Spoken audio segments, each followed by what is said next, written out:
नमस्कार। राजस्थान में एक तरफ जहां सियासत तेज है, चुनावी रंग चढ़ चुका है। पंचायत और निकाय चुनावों को लेकर जनता के अंदर और नेताओं के अंदर जो उत्साह है वो अब देखने को मिल रहा है। साथ ही साथ हमें देखने को मिल रहा है लगातार पार्टियों में फेरबदल। जो पुराने नेता हैं, जिन्हें टिकट नहीं मिल रहे, वो अपनी पार्टियां छोड़कर दूसरी पार्टियों का दामन थाम रहे हैं। पर एक शिफ्ट हमें यहाँ देखने को मिल रहा है, वो ये है कि चाहे कांग्रेस हो या भाजपा, जिन नेताओं को टिकट नहीं मिल रहा है वो कहीं ना कहीं अब आरएलपी का दामन थामते दिखाई दे रहे हैं। आरएलपी, जिसको शायद उतनी बड़ी ताकत ना कांग्रेस ने समझती थी, ना भाजपा ने समझा होगा, कहीं ना कहीं अब धीरे धीरे करके खुद का जो प्रभुत्व है पूरे राजस्थान में कहीं ना कहीं मजबूत करती हमें दिखाई दे रही है।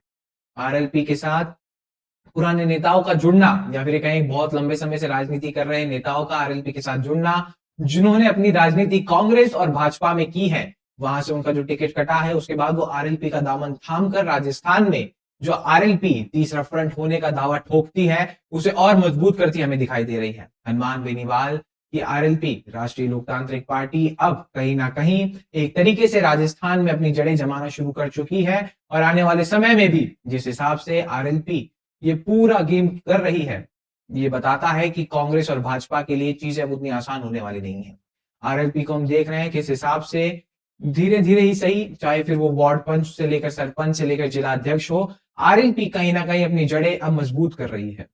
साथ ही साथ हमने देखा कि चाहे कांग्रेस हो या भाजपा, टिकटों का दौर लगातार जारी है। सारे नेता कहीं ना कहीं अब टिकट वितरण से लेकर कौन सा वार्ड और जो भी चुनावी गणित है वो सारे समीकरण बैठाने में लग चुके हैं। दोनों ही पार्टियों के बड़े नेताओं ने, जमीनी स्तर के कार्यकर्ता सारे, मतलब ए टू जेड जितनी भी इलेक्टोरल बॉडीज होती हैं वो सब एक तरीके से लग चुकी है पंचायत निकाय चुनाव को लेकर।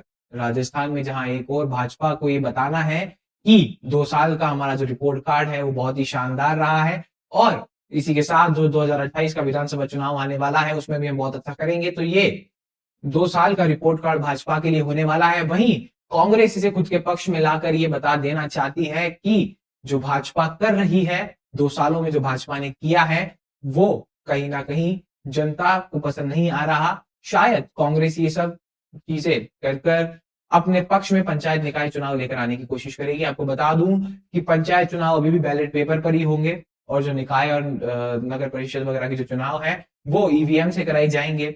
साथ ही साथ जो रूल आप बदला था वो भी आपको बता देता हूं कि पहले जो 2 बच्चे से ज्यादा जिनके होते थे वो चुनाव नहीं लड़ सकते थे, पर अब वो भी एलिजिबल है। इससे जो पुराने नेता जो कहीं ना कहीं चुनाव लड़ते आ रहे थे लंबे समय से, जिन्हें मौका नहीं मिल पा रहा था इस कानून की वजह से, वो भी अब अपनी दावेदारी लगातार ठोक रहे हैं।